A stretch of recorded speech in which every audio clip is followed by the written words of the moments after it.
Qasim from Delhi, India. Here I am going to speak about my world record, which included 3 major challenges.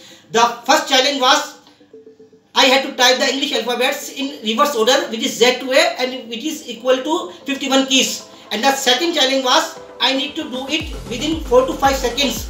And the third challenge was I need to keep my eyes blindfolded to do all these activities. And finally I did all the things in 4.950 seconds.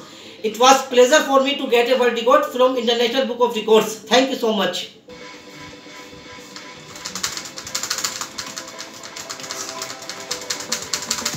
$4.95.